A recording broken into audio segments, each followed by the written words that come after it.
জষ্টি মুকুল মিষ্টি বকুল বৃষ্টি ভেজা ফুল, তুমি আলোর মিনার নূর মদিনার জান্নাতি বুলবুল, তুমি রহমতের রাসূল, তুমি জান্নাতি বুলবুল।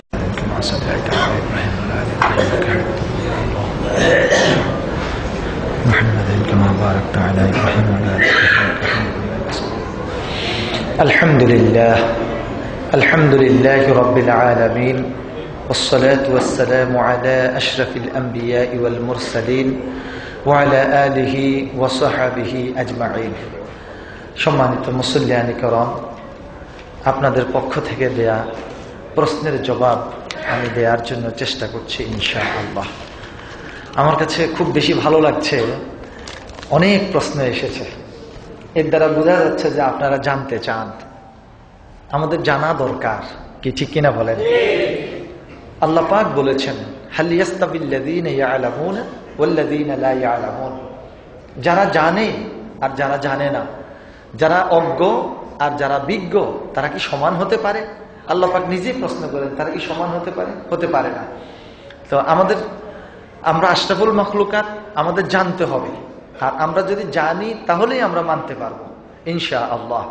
আসুন আমরা ধারাবাহিকভাবে আমরা প্রশ্নের জবাব দেওয়ার জন্য চেষ্টা করছি।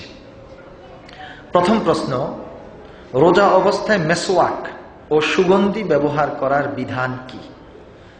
রোজা রাখা অবস্থায় আমরা পেস্ট ব্যবহার করব না। পেস্ট ব্যবহার করলে পেস্টের একটা ঝাঁজ আছে, একটা ফ্লেভার আছে, এটা আমাদের ভিতরে চলে যেতে পারে, রোজা মাকরু হবে। সেই ক্ষেত্রে আমরা শবে সাদেক থেকে শুরু করে সূর্যাস্ত পর্যন্ত আমরা পেস্ট ব্যবহার করব না। মেসওয়াক আমরা ব্যবহার করতে পারবো, তবে মেসওয়াক বেশিক্ষণ মুখে রাখার প্রয়োজন নেই, যতটুকু প্রয়োজন মেসওয়াক করেই আমরা কুলি করে নেব। এরপর সুগন্ধি ব্যবহারের ক্ষেত্রে অ্যালকোহল যুক্ত এক জাতীয় বডি স্প্রে আছে, সেন্ট, এটা রোজা রাখা অবস্থায় ব্যবহার করবেন না, কারণ এই সেন্টের গ্যাসটা আপনার ভিতরে ঢুকতে পারে। আতর যেটা আছে, এই আতরটা ব্যবহার করা যাবে, এক্ষেত্রে কোনো অসুবিধা নেই। এরপর সুগন্ধির, যেহেতু সুগন্ধি বলছে, আতর বলে নাই, সেই জন্য আমি আরো একটু বলে দিচ্ছি। অনেকে ধূপ জ্বালায়, অনেকে আগরবাতি জ্বালায়। রমজানের রোজা রাখা অবস্থায় আগরবাতি এবং ধূপ জ্বালানো যাবে না। যদি আগরবাতি বা ধূপের ধোঁয়া ভিতরে ঢুকে আপনার রোজার ক্ষতি হয়ে যাবে। তো সেই জন্য শুধুমাত্র আমরা আতর ব্যবহার করব। আর মহিলাদের ক্ষেত্রে ওনারা আতর বা সুগন্ধি এটাও ব্যবহার করবেন না। মহিলাদের জন্য সুগন্ধি ব্যবহার করা নিষেধ, তারা রং ব্যবহার করবে। এরপরের প্রশ্ন, সময় মতো সালাত আদায়ের গুরুত্ব সম্পর্কে বলবেন কি? হ্যাঁ, ইনশাআল্লাহ বলবো। সময় মতো সালাত আদায়ের যথেষ্ট গুরুত্ব রয়েছে। আল্লাহ রাব্বুল আলামিন কুরআনুল কারীমে সূরা নিসা 103 নম্বর আয়াতে আমরা যাতে সময় মতো সালাত আদায় করি এই ব্যাপারে তিনি যথেষ্ট গুরুত্ব দিয়েছেন। আল্লাহ পাক বলছেন, ইন্নাস সালাতা কানাত আলাল মুমিনিনা কিতাবাম মাওকুতা, প্রত্যেকটা ঈমানদারের জন্য যথাসময়ে সালাত আদায় করা আল্লাহ পাক ফরজ করে দিয়েছেন। আমরা আহকাম আরকান যে 13টা ফরজ বলি, ওয়াক্ত হওয়া একটা ফরজ, তাই না? সেটা হলো সালাতের নির্ধারিত ওয়াক্তে সালাত আদায় করা।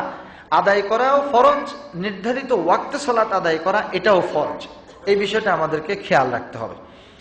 এরপর হযরত আব্দুল্লাহ ইবনে মাসউদ রাদিয়াল্লাহু তাআলা আনহু থেকে বর্ণিত হাদিস, রাসূল করিম সাল্লাল্লাহু আলাইহি ওয়াসাল্লামের কাছে প্রশ্ন করলো যে জান্নাতে যাওয়ার জন্য সবচেয়ে গুরুত্বপূর্ণ আমল কোনটা?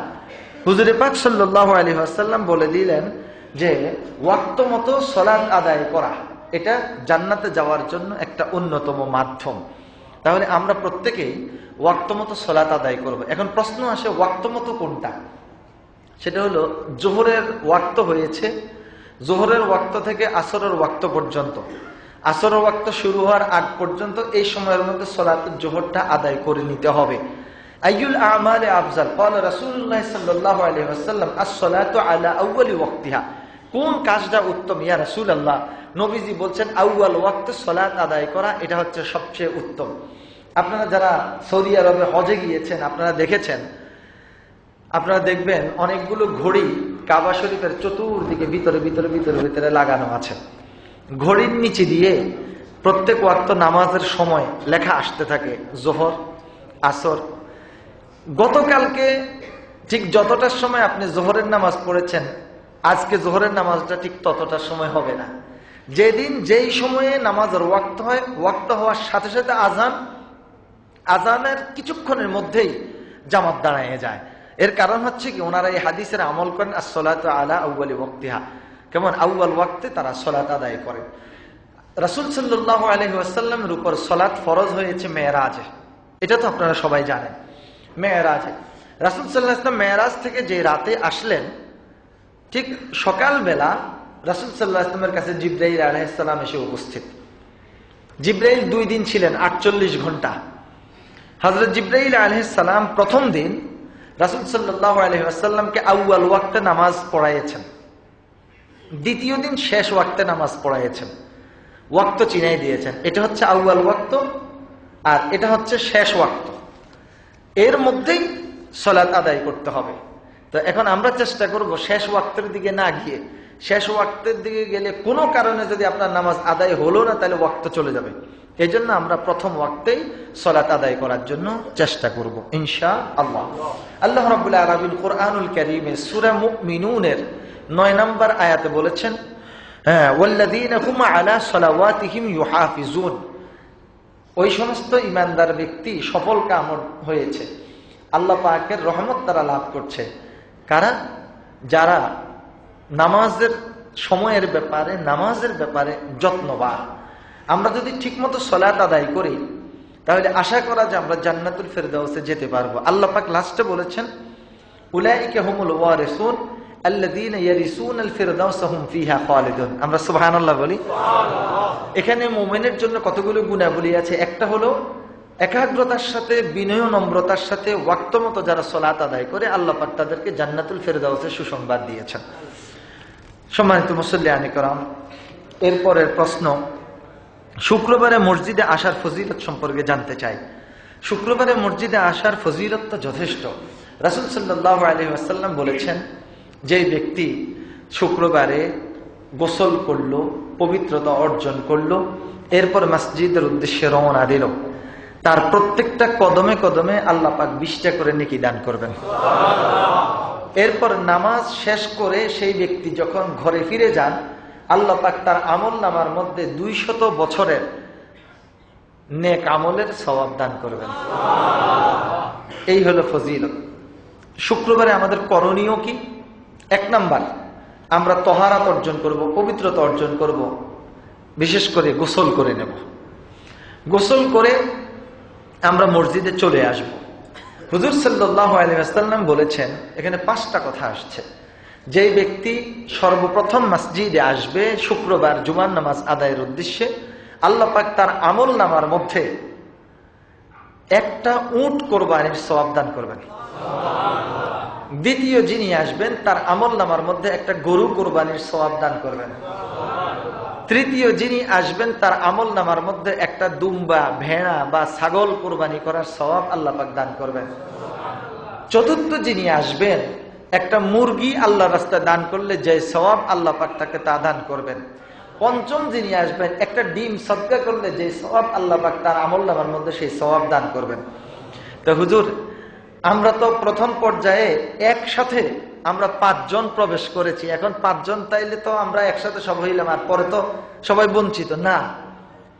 প্রথমবারে যদি একসাথে 5 জন আসেন, এই 5 জনে সম্মিলিতভাবে ফার্স্ট, 5 জনই সম্মিলিতভাবে, 10 জন সম্মিলিতভাবে, 20 জন যদি একসাথে আসেন, 20 জন সম্মিলিতভাবে উট কোরবানির সওয়াব লাভ করবেন। সুবহানাল্লাহ। এরকম অনুরূপ যখন ইমাম সাহেব খুতবার জন্য উঠে যান, মুয়াজ্জিন সাহেব খুতবার আজান শুরু করে দেন, তখন ফেরেশতা ডায়েরি নিয়ে অফ করে বসে যান, ডায়েরি বন্ধ করে বসে যান। পরে যারা আসেন তাদের জন্য আর কোনো নেকি লেখেন না। তো এই জন্য আমরা কি করতে হবে, খুতবার আজানের আগেই আমাদেরকে মসজিদে চলে আসা দরকার, তাইলে আমাদের নামটা ডায়েরিভুক্ত হবে ইনশাআল্লাহ। মনে থাকবে তো ইনশাআল্লাহ? আচ্ছা, সম্মানিত মুসল্লিয়ানে কেরাম, এরপর আরেকজন প্রশ্ন করেছেন, ইমামের কণ্ঠস্বর শুনতে পেলে কি নিজ গৃহে থেকে জুমার নামাজ আদায় করা যাবে? আরে আল্লাহ, আমরা এত অলস হতে যাব কেন যে ইমামের কণ্ঠস্বর শোনা যায়? তা ঘরের মধ্যে আমরা জুমার নামাজ আদায় করব, এটা কি চলবে? না, এক বাক্যে কথা জুমার নামাজ আদায় হবে না। জুমা শব্দটা হচ্ছে জামাতুন, জমা মানে একত্রিত হওয়া। একত্রিত হওয়ার জন্যই হচ্ছে মসজিদ। মসজিদে আমরা এসে একত্রিত হব, মসজিদে একত্রিত হয়ে সলাতুল জুমা আদায় করব। হ্যাঁ, যদি আপনার মসজিদে এসে দেখেন জায়গা শেষ, তাহলে মসজিদের কাতারের সাথে কাতার মিল রেখে যদি রাস্তা দাঁড়িয়ে যায় তাহলে নামাজ আদায় হবে। এই ছাড়া ঘরের মধ্যে আপনি ইমাম সাহেবের কণ্ঠ শুনবেন, ওইখানে আল্লাহু আকবার আল্লাহু আকবার করে আপনি নামাজ আদায় করে ফেলবেন, এইভাবে নামাজ হবে না। আচ্ছা, খুতবায় যখন ইমাম দোয়া করেন তখন আমিন বলা যাবে কি? আচ্ছা, আমি তো 1999 সাল থেকে খতিব। এর আগে জুমার নামাজ পড়তে গিয়েছি, গদবাঁধা কিছু দোয়া করে থাকেন। আমি আপনাদের এখানে স্পেশাল কিছু দোয়া সানি খুতবায় পড়ে থাকি, আপনারা কি বুঝতে পারেন? খেয়াল করেন। যেমন আল্লাহুম্মা ইন্নী আউযু বিকা মিনাল হাম্মি ওয়াল হুজনি ওয়া আউযু বিকা মিনাল আজজি ওয়াল কাসলি ওয়া আউযু বিকা মিনাল জুবনি ওয়াল বুখলি ওয়া আউযু বিকা মিন গলাবাতিদ দাইনি ওয়া কাহরির রিজাল। এখানে অনেকগুলো দোয়া হয়। এরপর আল্লাহুম্মা ইন্নী আউযু বিকা মিনাল জুবনি ওয়া আউযু বিকা মিনাল বুখলি ওয়া আউযু বিকা মিন আরজালিল উমর। আরজালিল উমর হচ্ছে মানুষ বার্ধক্যজনিত রোগে অসুস্থ হয়ে যে বিছনায় পড়ে থাকে, প্যারালাইজড হয়ে পড়ে থাকে, নিজে পায়খানার মধ্যে পড়ে থাকে, নিজে বিছনায় প্রস্রাব করে দেয়, নিজের খবর থাকে না, এগুলো হচ্ছে আরজালিল উমর। আল্লাহুম্মা ইন্নী আউযু বিকা মিন আরজালিল উমরি ওয়া আউযু বিকা মিন ফিতনাতিদ দুনিয়া ওয়া আযাবিল কবর। এই যে দোয়াগুলো করি, তো এই দোয়াগুলো খুব গুরুত্বপূর্ণ দোয়া। এগুলো রাসূল সাল্লাল্লাহু আলাইহি ওয়াসাল্লামের নিজের দোয়া। তো এই জন্য যিনি প্রশ্ন করেছেন যে খুতবায় আমিন বলা যাবে কিনা, হ্যাঁ, আপনি জোরে আমিন বলবেন না। কেমন? জোরে আমিন বললে পরিবেশ নষ্ট হবে। সেই ক্ষেত্রে আমরা যখন খুতবায় এই দোয়াগুলো পড়ব, আপনি আস্তে আস্তে আমিন আমিন আল্লাহুম্মা আমিন করতে থাকেন। আর খুতবার সময় এই সময় দোয়া কবুল হতে থাকে।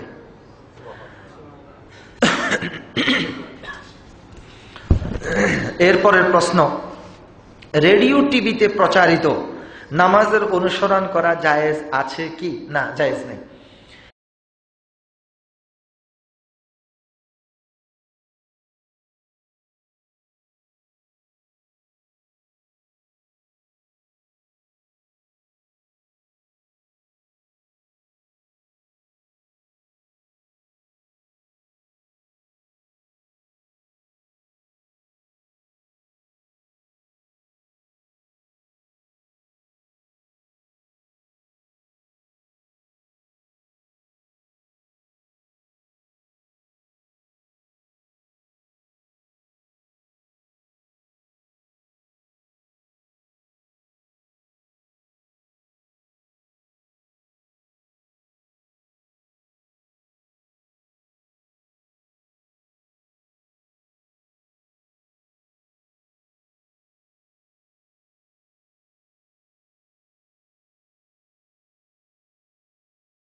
তাকে স্বাধীন হতে হবে, কোনো বন্দী, কোনো কৃতদাস তাদের উপর যাকাত ফরজ হবে না।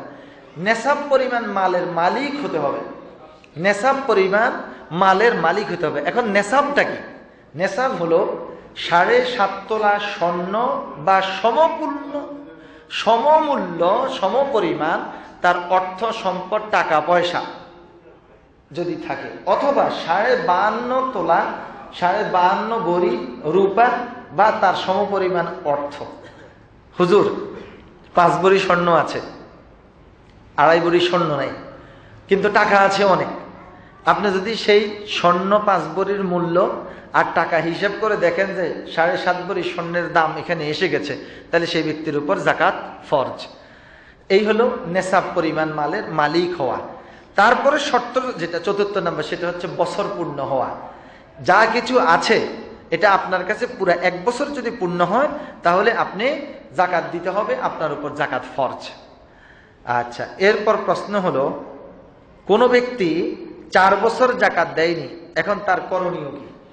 1 নম্বর করণীয় হলো 4 বছর যাকাত দেয় নাই, যাকাত দেয়া কি নফল না সুন্নত? কি? ফরজ। ফরজ তরক করেছে গুনাহে কবিরা, এই জন্য আল্লাহর কাছে বেশি বেশি তওবা করতে হবে। এটা যেমন আল্লাহর হক, তেমন এটার মধ্যে বন্দার হক নিহিত রয়েছে। জাকাত আপনি দিবেন গরিবকে, এই জাকাত দেওয়ার মাধ্যমে আমরা কি গরিবকে দয়া করি নাকি? না, বরং আপনি নিজে জাহান্নাম থেকে বাঁচতেছেন। এটা গরিবের হক, গরিবের পাওনা আপনার কাছে, এটা আপনি বাধ্যতামূলক, আপনি গরিবকে এটা দিতেই হবে জাকাত। অতএব এই জাকাত আপনি দেন নাই 4 বছর, আপনি অন্যায় করেছেন, গুনাহ করেছেন, এই জন্য তওবা করবেন, ক্ষমা চাইবেন। চলতি বছরে জাকাত দেবেন, আর অতীতের 4 বছরে আপনার কি পরিমাণ সম্পদ ছিল হিসাব করে আপনি এক এক এক এক করে আপনি 4 বছরের জাকাত আদায় করে দিতে হবে। এরপর জাকাত আদায়ের খাতগুলো জানতে চেয়েছেন। জাকাত আদায়ের খাত, সূরা তাওবা নামে একটা সূরা আছে, আপনারা জানেন। সূরা তাওবার 60 নম্বর আয়াতে জাকাত আদায়ের খাতগুলো আল্লাহ পাক স্পষ্ট ভাষায় জানিয়ে দিয়েছেন। সেই জাকাত আদায়ের খাত হলো 8টা। এবার আমরা বলি কয়টা? 8টা। 1 নাম্বার, সেই ব্যক্তি হবে গরিব, ফকির, অসহায়। 2য় নাম্বার, সে ব্যক্তি হবে মিসকিন, ভূমিহীন, অভাবগ্রস্ত। 3য়ত হলো সেই যারা জাকাত দিবে, জাকাত আদায় করার জন্য কিছু কর্মকর্তা কর্মচারী থাকে, বিশেষ করে রাষ্ট্রীয়ভাবে যখন জাকাত আদায় করা হয়, সেই রাষ্ট্রের যারা জাকাত আদায় করে এই কর্মকর্তা কর্মচারীদের বেতন এই জাকাত থেকে দেয়া যাবে। তারপর ইসলামের প্রতি আসক্ত করার জন্য কোন অমুসলিমকে জাকাত দেয়া যাবে। এটা একটু বুঝে নেবেন আপনারা। সেটা হলো, ধরেন ঢালাওভাবে অমুসলিমদেরকে জাকাত দেয়া নয়। আপনি কোনো একটা অমুসলিমকে টার্গেট করেছেন, আমি যদি একে জাকাত দেই তাহলে এ হয়তো আস্তে আস্তে করে ইসলামের দিকে অনুপ্রাণিত হবে, সে মুসলমান হতে পারে, এরকম যদি আপনি মনে করেন তাহলে এরকম অমুসলিমকে আপনি জাকাত দিতে পারবেন। এটা কোরআনুল কারীমের সূরা আত-তাওবার 60 নম্বর আয়াতে আল্লাহ পাক বলেছেন। এরপর দাস মুক্তি, কৃতদাস, তার মুক্তির জন্য টাকার প্রয়োজন, সেই ক্ষেত্রে জাকাত দেয়া যাবে। তো এখন তো দাস প্রথা নাই।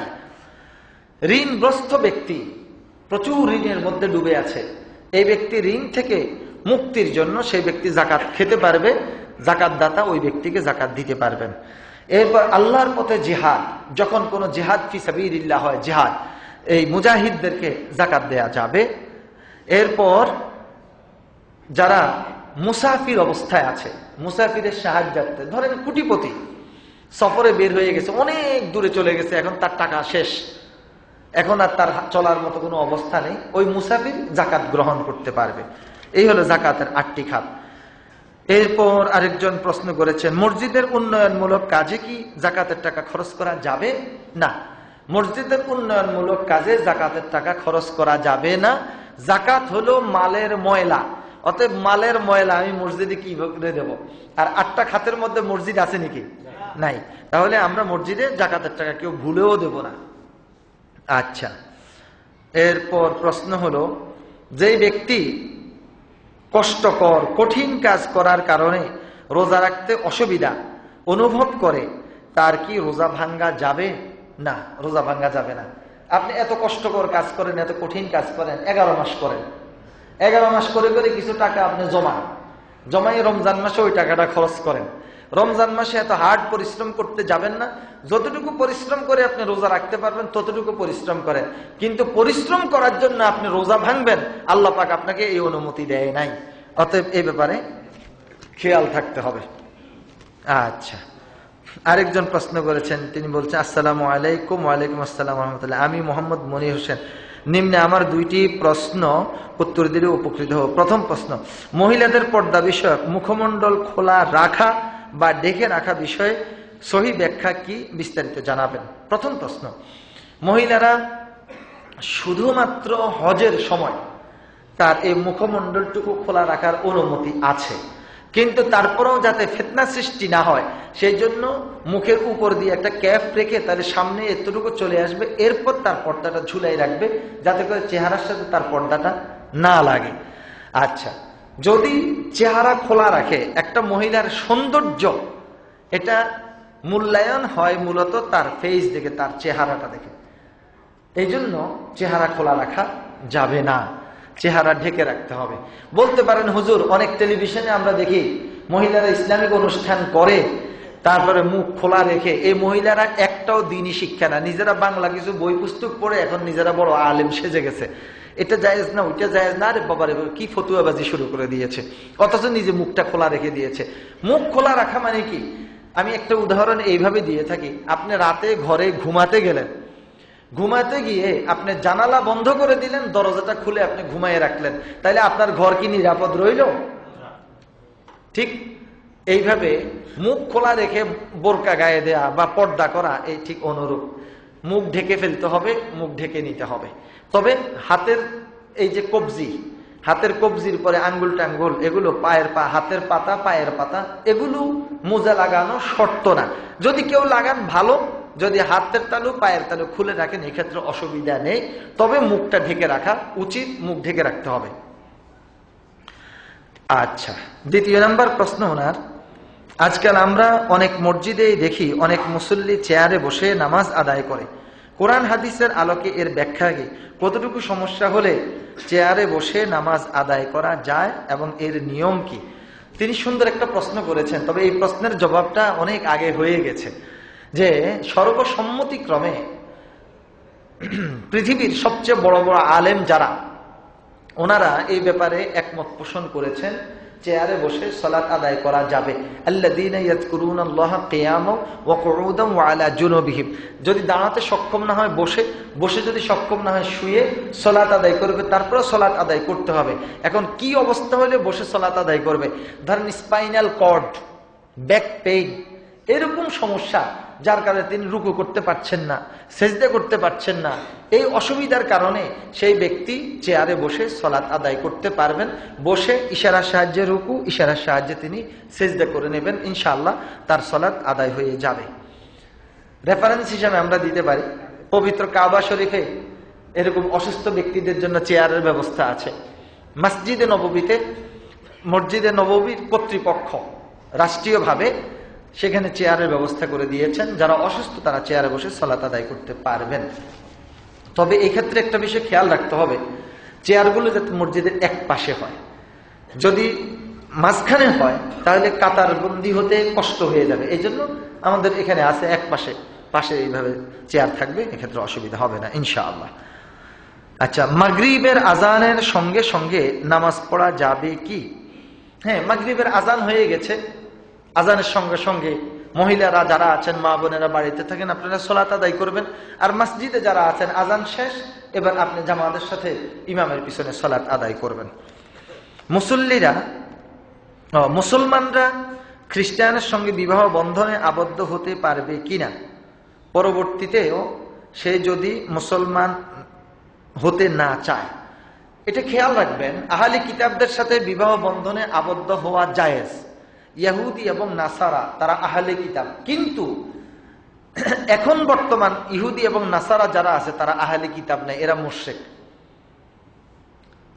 ইহুদি যারা, তারা হযরত উযাইর আলাইহিস সালামকে বলে ইবনুল্লাহ, আল্লাহর পুত্র। নাসারা যারা খ্রিস্টান, তারা বলে মারিয়াম আলাইহিস সালাম আল্লাহর স্ত্রী, আর মারিয়ামের স্বামী হলেন আল্লাহ, ঈসা আলাইহিস সালাম আল্লাহর পুত্র। তাহলে এটা শিরক না? তা এরাও এখন মুশরিক হয়ে গেছে। অতএব আহলে কিতাবদের সাথে এখন বিবাহ বন্ধনে আবদ্ধ হওয়া যাবে না। মেয়ে, আহলে কিতাবদের মেয়েও আপনি বউ করে আনতে পারবেন না, আপনার মেয়েকেও আহলে কিতাবদের আপনি বউ করে দিতে পারবেন না। ওরা এখন আহলে কিতাব নেই, ওরা মুশরিক হয়ে গেছে, সোজা কথা। তবে হ্যাঁ, এই আহলে কিতাব যারা আছে বা বিধর্মী যারা আছে, তারা যদি কেউ ইসলাম কবুল করে, তাহলে ইসলাম কবুল করার পর বিবাহ করা যাবে, আর ইসলাম কবুলের আগে বিবাহ করা যাবে না। এরপর এখানে অনেকগুলো প্রশ্ন এসেছে। ফজরের নিষিদ্ধ সময়ের পরে নামাজ পড়লে কি সুন্নত পড়তে হবে? ফজরের নিষিদ্ধ সময়ের পরে, ফজরের নিষিদ্ধ সুবহে সাদেক থেকে শুরু করে সূর্যাস্ত পর্যন্ত এই হলো ফজরের সময়। যখন সূর্য উদিত হবে তখন কোনো নামাজ পড়া যাবে না, সূর্য উদিত হওয়ার পর সুন্নত পড়া যাবে, এক্ষেত্রে কোনো অসুবিধা নেই। প্রতিটি মানুষের কিভাবে এবং কোথায় মরণ হবে তা আল্লাহ আগে থেকে নির্ধারণ করে রেখেছেন। তাহলে যারা হত্যা করে এবং অন্যের মাধ্যমে খুন হয়, তাও কি আল্লাহ আগে থেকেই নির্ধারণ করে রেখেছেন? আত্মহত্যা তো মহাপাপ, এ সম্পর্কে কিছু বলবেন? এটা হচ্ছে আকীদাগত প্রশ্ন। যারা আকাইদ পড়েছেন এই প্রশ্নটা হলো মুতাজিলাদের প্রশ্ন, যে আল্লাহ যেহেতু সব নির্ধারণ করে রেখেছেন, তা আমরা অপরাধ করলে আমাদের দোষ কি? দোষ তো সব আল্লাহর। কথা বুঝতে পেরেছেন? হ্যাঁ, আল্লাহকে দোষ দেয়া যাবে না। তাকদীরে মুবরাম, তাকদীরে মুআল্লাক, দোয়ার মাধ্যমে, কাজের মাধ্যমে তাকদীর পরিবর্তন হয়। আল্লাহ পাক রাইট ওয়ে রং ওয়ে আমাদেরকে দেখাই দিয়েছেন, এইভাবে চলো, এইভাবে চলো, এই কাজগুলো করো না, এই কাজ করো না। এখন আমি যদি করতে যাই, আল্লাহ পাকের হুকুম আহকাম অমান্য করার কারণে অবশ্যই আমাকে শাস্তি ভোগ করতে হবে। আত্মহত্যা আল্লাহ পাক নিষেধ করেছেন, আল্লাহর হাবিব নিষেধ করেছেন আত্মহত্যা করতে, তার শাস্তিও বলে দিয়েছেন। কেউ যদি আত্মহত্যা করে তাহলে সে বেঈমান অবস্থায় মারা যাবে। আত্মহত্যা করে যদি, তাহলে তার জানাজা দেয়া জায়েজ নেই। এত কিছু জানার পরে তুমি আত্মহত্যা করতে যাও কেন? আল্লাহকে দোষ দেওয়ার কোনো সুযোগ নেই। আল্লাহ সবকিছুই জানাই দিয়েছেন, তুমি এটা করতে গিয়েছো, এটাই তোমার লিপিবদ্ধ, তোমার এটা লিপিতে হয়ে গেছে লেখা, তুমি যেহেতু এরকম করতে গিয়েছো। এই ক্ষেত্রে আল্লাহকে দোষ দেওয়ার কোনো সুযোগ নেই। দোষ আমরাই। আমরা ভালো পথ দেখেছি, মন্দ পথ দেখেছি, ভালো মন্দ সবকিছু দেখেছি, এরপরে বুঝার জন্য আকলও আল্লাহ পাক দিয়েছেন, তারপরেও কেন আমরা ভুল করতে যাই? ইসলামের জন্ম নিয়ন্ত্রণ ব্যবস্থা গ্রহণ করা নিষেধ। আবার অধিক সন্তান পরিবারের পক্ষে ভরণ পোষণ সম্ভাবনা এই ক্ষেত্রে সম্ভব না। এই ক্ষেত্রে কি করা যায়? আচ্ছা, কেউ যদি অসুস্থ থাকে, কোনো স্ত্রী ধরেন তার একাধিক সিজার হয়ে গেছে, শারীরিকভাবে অক্ষম, ও বাচ্চা গ্রহণ করতে পারবে না, এই ক্ষেত্রে সে পরিবার পরিকল্পনা গ্রহণ করতে পারবে। এরপর কারো গর্ভে যদি সন্তান এসে যায়, সেই সন্তান নষ্ট করা যাবে না। আপনার এই পরিমাণ সন্তান আছে, আল্লাহ পাক আপনার মাধ্যমে আপনার সন্তানের রিজিকের ব্যবস্থাটা করে দিচ্ছেন। দেখা যায় আপনার যদি 10টা সন্তান হয়, তাদের ভরণ পোষণ দিয়ে লেখাপড়া করে মানুষের মতো মানুষ আপনি করার মতো এবিলিটি, সামর্থ্য আপনার নাই। বলতে পারেন তো রিজিক তো সেই নিয়েই আসবে। রিজিক আসবে, কিন্তু আপনার সন্তান যতদিন আপনার তত্ত্বাবধানে থাকে, আল্লাহ পাক আপনার সন্তানের রিজিকটা আপনার মাধ্যমেই দিচ্ছেন। সেই ক্ষেত্রে অতিরিক্ত সন্তান যদি দেখেন যে আপনার পক্ষে ভরণ পোষণ দিয়ে লেখাপড়া করে মানুষের মতো মানুষ করা সম্ভব নয়, সেই ক্ষেত্রে সন্তান গর্ভে আসার পরে নষ্ট করলে আপনি গুনাহগার হবেন। সন্তান যাতে গর্ভে না আসে, সেই ক্ষেত্রে আপনি সতর্কতা অবলম্বন করতে পারবেন। সেই ক্ষেত্রে আজল করার পদ্ধতি আছে, অথবা কোনো ঔষধ গ্রহণ করা যেতে পারে। সম্মানিত মুসল্লিয়ানি করম, এটা আমাদের রাষ্ট্রীয়ভাবেও এই ফতুয়াটা চালু আছে। এরপর আল্লাহ আগে থেকেই সবার ভাগ্য নির্ধারণ করে রেখেছেন, তাহলে যার ভাগ্য জাহান্নাম তার নামাজ পড়ে লাভ কি? আবার ভাগ্যে যদি ভালো কিছু না থাকে, তাহলে 1000 চেষ্টা করে লাভ কি? খুব সুন্দর, খুব সুন্দর প্রশ্ন করেছেন। যা হোক, ভালো ভালো, ওনাকে অসংখ্য ধন্যবাদ এত চমৎকার প্রশ্ন করার জন্য। হ্যাঁ, আমি ভাগ্যের ব্যাপারে, তকদিরের ব্যাপারে একটু আগে বলেছি। আল্লাহ বলছেন দোয়া করো, উদউনি আস্তাজিব লাকুম। গুনাহ করেছো, আল্লাহর কাছে ক্ষমা চাও। আমরা যদি আল্লাহর কাছে ক্ষমা চাই, তাহলে পাপ কাজ করার কারণে আমার জন্য জাহান্নাম নির্ধারিত। কিন্তু আমি যখন ক্ষমা চাই, তওবা করি, আল্লাহ পাক কি করেন? আমাকে মাফ করে জাহান্নামের কিনারা থেকে নিয়ে আসেন, আমাকে জান্নাতি করে দেবেন। তাহলে আমরা কি করব? আমরা তওবা করব, ইস্তেগফার করব। ভাগ্য নির্ধারিত, এই ভাগ্যটা আমাদের আমলের উপর নির্ধারণ হয়। এই বিষয়টা আমাদেরকে খেয়াল রাখতে হবে। রোজা রেখে দিনের বেলা ইফতারের দোয়া মুখস্থ করলে বা পড়লে রোজার কোনো ক্ষতি হয় কিনা? খুব মজার মানুষ তো। রোজা রাখা অবস্থায় ইফতারের দোয়া মুখস্থ করলে, ইফতারের দোয়া পড়লে রোজার কোনো ক্ষতি হবে না। আচ্ছা, রোজা রেখে বিভিন্ন প্রসাধনী সামগ্রী যেমন স্নো, বডি স্প্রে, আতর ইত্যাদি ব্যবহার করা যাবে কি? আমি আগেই বলেছি, অ্যালকোহল যুক্ত যেগুলো, এগুলো ব্যবহার করা যাবে না। প্রসাধনী ব্যবহার করা যাবে, স্নো, আতর এগুলো ব্যবহার করা যাবে। আপনাকে ধন্যবাদ যিনি এত সুন্দর প্রশ্নগুলো করেছেন। আচ্ছা, এরপর আপনাদের কি কষ্ট হয়? আরেকজন প্রশ্ন করেছেন, সকল কিছুর দেয়ার মালিক আল্লাহ, ইবাদতের মাধ্যমে আমি আল্লাহর কাছে একটা কিছু চাই, এমন কি কোন দোয়া বা সূরা আছে? সেটা বেশি বেশি আমল করলে বান্দা যা চায় তা প্রদান করবেন। হ্যাঁ, আল্লাহ পাকের একটা সুন্দর নাম আছে, ইয়া মুজিবু ইয়া মুজিবু ইয়া মুজিব, ইয়া মুজিব আদ-দাওয়াত। কেউ দোয়া মুনাজাত করার আগে ইয়া মুজিবু পড়ে এরপরে কয়েকবার দুরূদ শরীফ পড়ে আল্লাহর কাছে যদি চায়, আল্লাহ পাক তার দোয়া কবুল করেন। এরপর দোয়া কবুলের জন্য বেশি বেশি করে নেক আমল করা, এরপর আল্লাহ পাকের তাসবিহ করা, সুবহানাল্লাহ, আলহামদুলিল্লাহ, আল্লাহু আকবার, সুবহানাল্লাহি ওয়া বিহামদিহি, সুবহানাল্লাহিল আযীম, এগুলো পড়া। আবার বিশেষ বিশেষ কিছু, ধরুন অর্থনৈতিক সংকটে পড়ে গেছে, অভাব, সেই অভাব মুক্তির জন্য দোয়া, আল্লাহুম্মা কফিনি বিহালালিকা আন হারামিক ওয়া আগনিনি বিফাদলিকা আম্মান সিওয়াক। এটা পড়লে আল্লাহ পাক অভাব দূর করে দেন। এরপর কোন ব্যক্তি অসুস্থ, আল্লাহ পাকের কাছে দোয়া করবে, আল্লাহ আমি অসুস্থ, ইয়া শাফি আল আমরাজ, ইয়া শাফি আল আমরাজ, আল্লাহ আমি অসুস্থ, তুমি আমাকে শিফা দান করো। ওয়া ইযা মারিদতু ফাহুয়া ইয়াশফিন। অর্থনৈতিক সংকট দেখা দিয়েছে, অভাব। রাসূল সাল্লাল্লাহু আলাইহি ওয়াসাল্লাম বলেছেন, সূরা ওয়াকিয়া, সালাতুল মাগরিবের পর যদি নিয়মিত আমল করে, আল্লাহ পাক তাকে পাখির মতো রিজিক দান করবেন।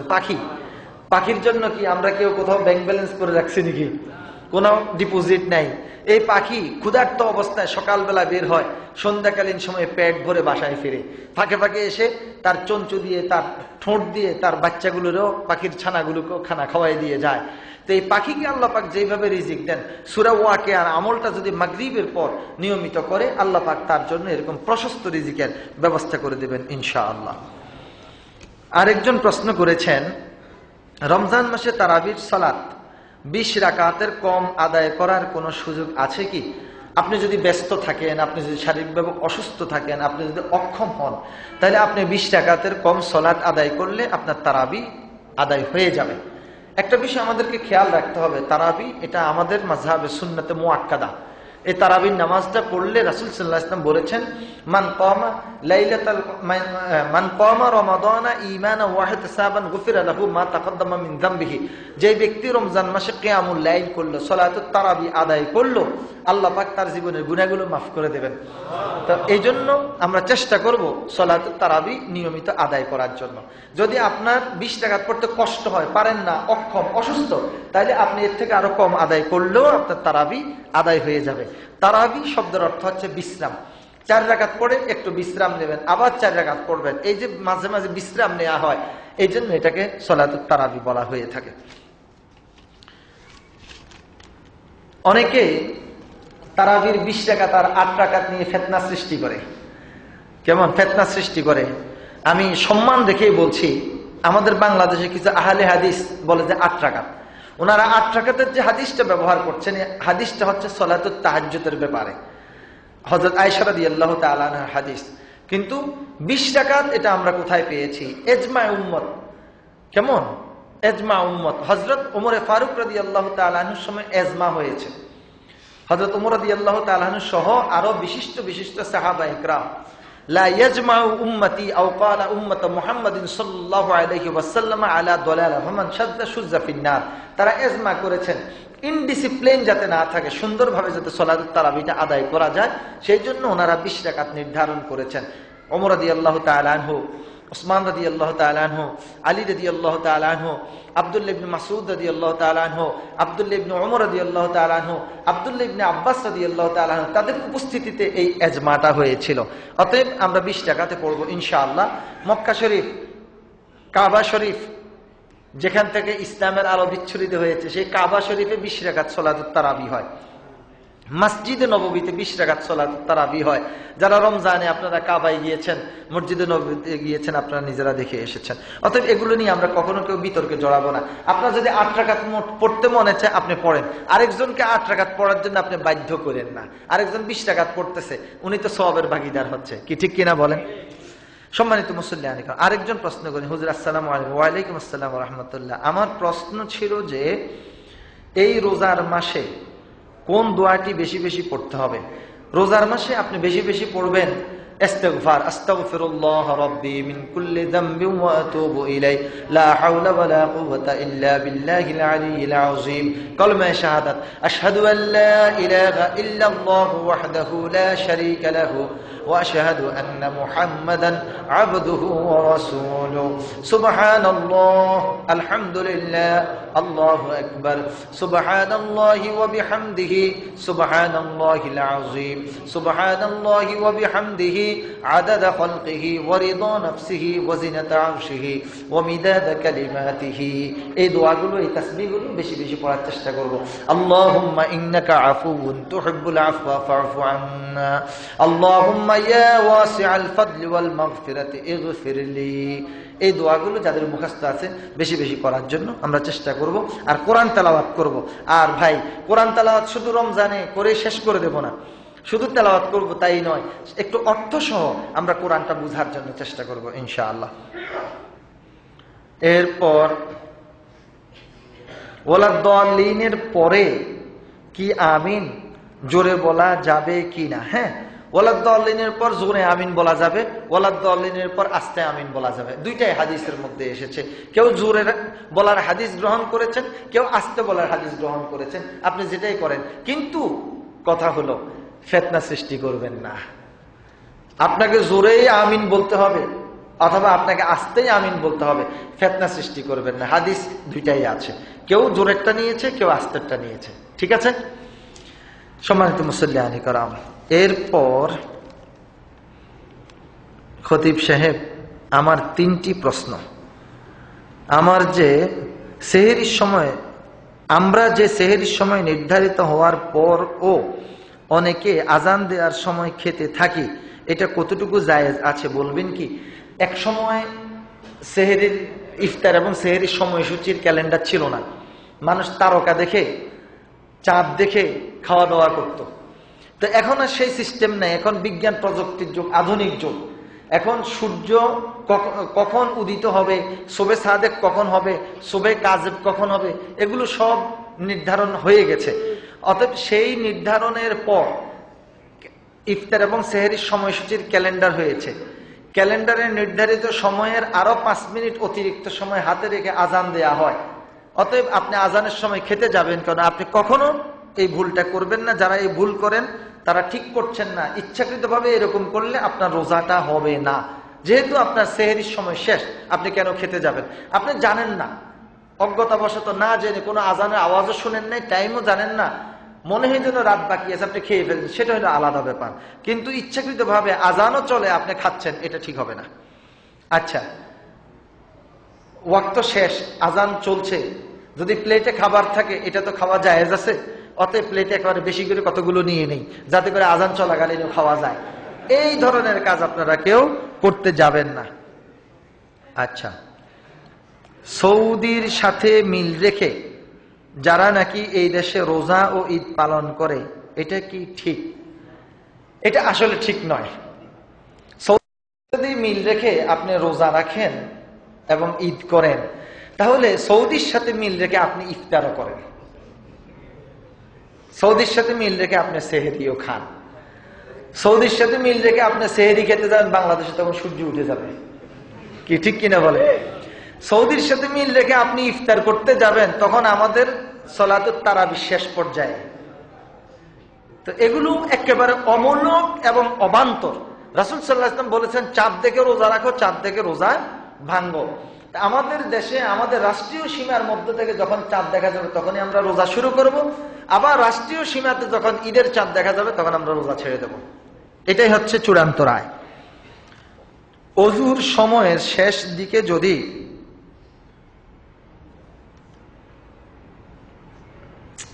কি লেখেন, আর একটু ক্লিয়ার করে লিখতে ভালো হতো। আমি দুঃখিত, পড়তে পারলাম না ওনার প্রশ্নটা। যারা প্রশ্ন করবেন একটু স্পষ্ট অক্ষরে প্রশ্ন করবেন ইনশাআল্লাহ। আচ্ছা, আরেকজন, আসসালামু আলাইকুম রাহমাতুল্লাহি ওয়া বারাকাতুহু। আমার প্রশ্ন হচ্ছে, হাদিসে পাকে আছে আল্লাহ রাসূল সাল্লাল্লাহু আলাইহি ওয়াসাল্লাম ইরশাদ করেছেন, যে ব্যক্তি আল্লাহর সন্তুষ্টি লাভের আশায় মসজিদ আবাদ করেন, আল্লাহ তার জন্য জান্নাতে একটি দালান নির্মাণ করেন। আমার প্রশ্ন হচ্ছে, এখানে মসজিদ আবাদ বলতে কি মসজিদ সুন্দর লাইট, টাইলস, এসি এগুলো আবাদ করা, নাকি মসজিদে মুসল্লি উপস্থিত হয়ে ইবাদতের মাধ্যমে আবাদ করা? উনি সুন্দর প্রশ্ন করেছেন। দুইটা বিষয়। একটা হলো মান বানা মসজিদান বানাল্লাহু বাইতান ফিল জান্নাহ, যে মসজিদ বানায়, মসজিদ নির্মাণ করে, মসজিদ টাইলস করে, এসি করে, মসজিদে যা কিছু আছে অল এভরিথিং, আল্লাহ পাক তার জন্য জান্নাতে দালান, জান্নাতে তার জন্য অট্টালিকা তৈরি করেন, এটা ঠিক। আবার মসজিদ আবাদ করেন, তার জন্য আল্লাহ পাক জান্নাতের ব্যবস্থা। এই আবাদটা হলো মসজিদে এসে আপনি সালাত আদায় করেন, মসজিদে আপনি ইবাদত বন্দেগী করেন, এটাকে বোঝানো হয়েছে। সুন্দর প্রশ্ন করেছেন। আসলে আপনারা খুব চিন্তা করে প্রশ্ন করেন, আপনাদেরকে অসংখ্য মোবারকবাদ। এগুলো আমাদের সকলের জানা প্রয়োজন। হযরত আদম আলাইহিস সালাম, ইব্রাহিম আলাইহিস সালাম এবং জন্মদাতা পিতা ব্যতীত কাউকে বাবা ডাকা না গেলে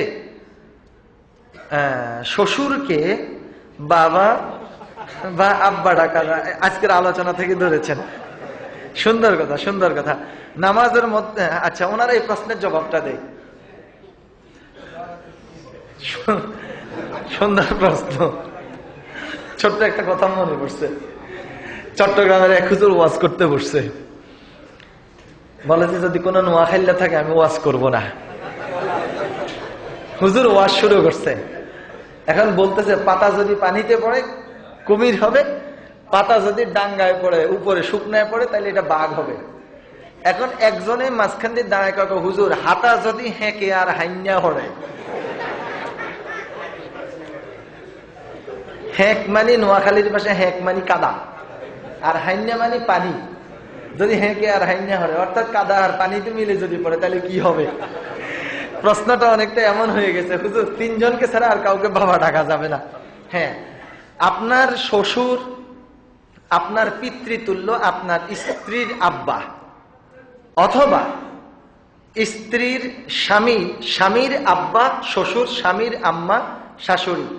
এই ক্ষেত্রে ওনারা সম্মানের দিক থেকে পিতৃতুল্য মাতৃতুল্য বিধায় আপনি তাকে আব্বা এবং আম্মা ডাকবেন। এই ক্ষেত্রে শরীয়তের কোনো সমস্যা নেই, শরীয়তের অনুমোদন আছে। তারা বাবা এবং মায়ের তুল্য বিধায়। আমি কি বুঝাতে পেরেছি? আপনার স্ত্রী যাকে আব্বা ডাকেন, যেহেতু আপনি তাকে বিয়ে করেছেন, তাহলে তার আব্বা এবং আম্মাকে আপনি কি ডাকতে যাবেন? সেই ক্ষেত্রে আপনি তাকে আব্বা এবং আম্মা ডাকবেন। এবং শ্বশুর শাশুড়িকে আব্বা আম্মা ডাকলে ওনারা খুশিও হন, দোয়াও করেন। এই ক্ষেত্রে কোনো অসুবিধা নেই, তাদেরকে আব্বা আম্মাই ডাকবেন, তাদেরকে খালা খালু অথবা জেডা কাকু ডাকতে যাবেন না। আচ্ছা, সম্মানিত মুসল্লিয়ানে কেরাম, নামাজের মধ্যে থুথু বা কফ মুখে জমা হলে কি করতে হবে? নামাজের মধ্যে যদি আমাদের মাটির ফ্লোর হয়তো একটা কথা ছিল, যেহেতু টাইলস করা পাকা, নামাজের মধ্যে থুথু এবং কফ আমরা মুখে জমাবো না। লালা মুখে আসতেছে, আমরা ডোক গিলে ফেলবো, ব্যাস, তাহলে মুখে থুতু জমবে না। আর কফ যদি এসে যায় আপনি গিলে ফেলেন, আপনি মসজিদে কফ ফেলে থুতু ফেলে মসজিদ ময়লা করবেন না। রোজা অবস্থায় অনেকে থুতু মুখে জমা করতে থাকে, এইভাবে থুতু মুখে জমা করবেন, এটা মাকরু। লালা আসতেছে, আপনি লালা গিলে ফেলবেন। আর যদি কোনো কারণে আপনার নাকে দুর্গন্ধ এসে যায়, মুখে থুতু জমে যায়, তাহলে সেই থুতুটা আপনি ফেলে দেবেন। আর অতিরিক্ত থুতু জমা করে, লালা জমা করে করে যদি ফেলতে থাকেন, তাহলে আপনি দুর্বল হয়ে যাবেন, আপনি অসুস্থ হয়ে যাবেন। হুজুর সালাম নেবেন। ওয়ালাইকুম আসসালাম। আপনি খুতবার সময় বললেন আমাদের জাতির বাবা তিনজন। না, আমি জাতির বাবা বলি নাই, আমি বলেছি আমাদের আদি পিতা হযরত আদম আলাইহিস সালাম, মুসলিম মিল্লাতের পিতা, মুসলিম জাতির পিতা হযরত ইব্রাহিম আলাইহিস সালাম। কিন্তু এক শ্রেণীর লোক বলে আমাদের জাতির পিতা শেখ মুজিবুর রহমান। এটা কি বলবেন? এটা এটা এটা রাজনীতির দিকে চলে গেছে। আমাদের বাংলাদেশের স্থপতি হিসাবে ওনাকে জাতির জনক, এটা বাংলাদেশের সবাই আবার মানে না। যারা বিএনপি কয় তারা কিন্তু জাতির জনক বলে না, যারা আওয়ামী লীগ করে তারা জাতির জনক বলে। ঠিক আছে? তো এই বিষয়টা, এটা আমাদের শরীয়তের সাথে রিলেটেড বিষয়, এটা রাষ্ট্রীয় বিষয়, অতএব এই ব্যাপারে আমি কিছু বলতে চাচ্ছি না। এরপরের প্রশ্ন হলো, বর্তমান বিশ্বে 725 কোটি মানুষ, 120 কোটি মুসলমান, অবশিষ্ট 600 কোটি লোকের কি হবে? বেহেশত দোজখ এর ব্যাপারে মুসলমানের জন্য না যারা বেনামাজি তাদের? আচ্ছা, উনি প্রশ্ন করেছেন, সুন্দর একটা প্রশ্ন করেছেন। বেহেশতে যাবে শুধুমাত্র আল্লাহ পাকের প্রিয় বান্দা যারা ঈমান এনেছে, যারা আমলে সালেহা করে। আল্লাহ পাক কোরআনুল কারীমের সূরা কাহফের মধ্যে বলেছেন, ইন্নাল্লাযীনা আমানু ওয়া আমিলুস সালিহাত কানাত লাহুম জান্নাতুল ফিরদাউসি নুজুলা। যারা ঈমান এনেছে এবং আমলে সালেহা নেক আমল করে, আল্লাহ পাক তাদেরকেই শুধুমাত্র জান্নাত দিবেন। যাদের ঈমান নাই, ঈমান না থাকলে তো আমলের কোনো দাম নাই, অতএব ওদের জান্নাতের কোনো খবরে নাই। তো হুজুর, তাইলে এত লোক জাহান্নামে যাবে? একটা প্রশ্ন এসেছে, আল্লাহর কি একটু দয়া মায়া লাগবে না? কৃষক জমিনের মধ্যে অনেক কষ্ট করে ধান চাষ করে, কিছু হয় ধান, আবার ধানের সাথে কিছু হয়ে যায় চিটা। বাড়িতে ধান এবং চিটা একসাথে গাছের সাথে চলে আসে, মাড়াই কলের মাধ্যমে মাড়ানো হয়, এরপর ধান ঝাড়ে, এটাকে আমরা বলি কুলা। চিনেন তো আপনারা? এখন কৃষক লোকজন রেখে ধানগুলো ঝাড়ায়, এর মধ্যে চিটাগুলো পড়ে যায়, ওগুলো শুকাই জ্বালাই ফেলে। কৃষক যে ওই ধানগুলো, ওই চিটাগুলো জ্বালায়, কৃষকের মনের মধ্যে কি কোনো কষ্ট লাগে নাকি? বরং আমার লাকড়ির প্রয়োজন, তো চুলাতে দিতে হবে, এই ধান, এই চিটাগুলো জ্বালাইয়া দাও। কিন্তু ধান একটাও জ্বালাবে না, ঠিক কিনা বলেন?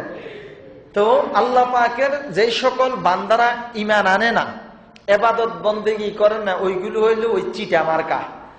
মালিক ওই চিটাগুলোকে জ্বালাইয়া দেয়, মনের মধ্যে একটু কষ্ট লাগে না, দয়া মায়া থাকে না। আর ধান একটাকেও জ্বালাবে না, বরং ভুল ক্রমে যে ধান একটা কেউ চুলার মধ্যে ফেলে দেয়, ঠুস করে আওয়াজ হবে, তো যদি কৃষক শুনতে পায় রেগে যাবে, কে রে ধান চুলার মধ্যে ফেলছে, কি ঠিক কিনা বলেন? আল্লাহ পাকের প্রিয় বান্দা যারা, রব্বুল আলামিন আল্লাহ পাকের এই ঈমানদার প্রিয় বান্দাদেরকে জাহান্নামে দিবেন না, তাদের জন্য জান্নাত। আর যারা ঈমান নাই, আমল নাই, এই সমস্ত ব্যক্তিদের জন্যই হচ্ছে জাহান্নাম। অনেক প্রশ্ন এসেছে, আমার কাছে খুব বেশি ভালো লেগেছে আপনারা এতগুলো প্রশ্ন করার কারণে। ইনশাআল্লাহুল আজিজ 2:45 বেজে গেছে, আর আজকে আপনাদেরকে দেরি করাবো না। তো আপনি লিখিত দেন নাই কেন প্রশ্ন? অবৈধভাবে মেলামেশার সাথে সন্তান আসতে পারে, এবং সেই সন্তান যখন দুষ্ট হওয়ার আগে দিয়া সমাজ মানুষ শিক্ষা পাইছে, তখন একটা গুরুত্বপূর্ণ প্রশ্ন। জি, জবরদস্তি তাকে বিয়ে করবো না, কিন্তু জোরে বিয়ে করাচ্ছে, যাক বিয়ে করেছে, তারপর সন্তান আসছে, বিয়ে পরে কিন্তু আসছে, বিয়ে পরে সন্তান আসছে, সন্তান বড় হয়েছে, এখন সেই ছেলে ইমামতি করতে পারবে কিনা? উনি একটা গুরুত্বপূর্ণ প্রশ্ন করেছেন। ভালোবাসা প্রেমের টানে মিলামেশা হয়ে গেছে, সন্তান দুনিয়াতে চলে আসছে, জোরপূর্বক সন্তান গর্ভে আসার পরে বিয়ে হয়েছে। যে সন্তানটা দুনিয়াতে আসছে এটা হালাল জাদা নয়। এই সন্তান কি, এটা আপনারা বুঝে নিয়েন। কিন্তু এই ক্ষেত্রে সন্তানকে তিরস্কার করা যাবে না, তার তো কোনো দোষ নেই। সে লেখাপড়া করবে, রাষ্ট্রীয় সকল সুযোগ সুবিধা পাবে, কিন্তু এই জারদ সন্তান ইমামতি করতে পারবে না, ইমামতির জন্য সে অযোগ্য। আশা করি উত্তর পেয়েছেন। এরপরে আরো একটু সাপ্লিমেন্টারি আমি ওনার সাথে আরেকটু যোগ করে বলি, যদি কেউ এরকম গর্ভের সন্তান ফেলে নষ্ট করে দেয়, তাহলে সে খুনি হিসেবে সাব্যস্ত হবে। তোমরা অপরাধ করেছ, সন্তান গর্ভে চলে আসছে, রূহ দিয়ে দেয়া হয়েছে, এখন আর নষ্ট করার কোনো অধিকার নাই। দুনিয়াতে আসবে, লালন পালন করে ভরণ পোষণ দিয়ে তাকে মানুষ করতে হবে। জি, এদিকে আমার পাশে, মসজিদের পাশে মহিলারা কি মসজিদের সাথে মিল রেখে তারাবির নামাজ আদায় করতে পারবে? মসজিদ না, পারবে না, এখানে গ্যাপ আছে, হবে না। মহিলারা আলাদা তারাবির নামাজ পড়ে নেবেন। যদি মসজিদের সাথে মিল রেখে কোনো ঘর হতো তাইলে একটা কথা ছিল, কিন্তু এখানে অনেক গ্যাপ আছে, মাঝখান দিয়ে গ্যাপের কারণে এটা হবে না। জি, এনাম ভাই।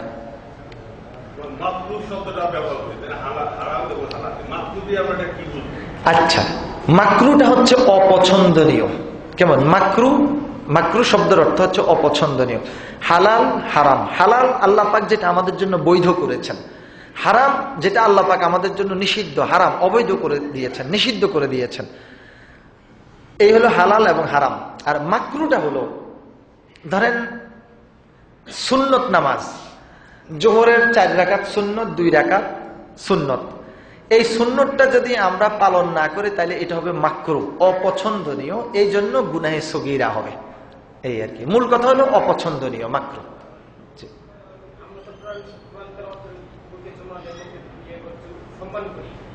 আমি দেখছি আপনার বাংলা ভাষার যে ব্যাংকারি থেকে কোন শার্ট তুলিয়ে চুক্তিতে এরকম ইয়ে করে ফাইট চালাইছে। এটা তারা বড় অন্যায় করছে, কোরআনের সাথে তারা বেয়াদবি করেছে। আল্লাহ তাদেরকে ক্ষমা করুন, এটা ঠিক না। কোরআনকে অত্যন্ত তাজিমের সাথে রাখতে হবে, কারণ এই কোরআনের বাণীগুলো সম্পূর্ণ আল্লাহর বাণী। জি,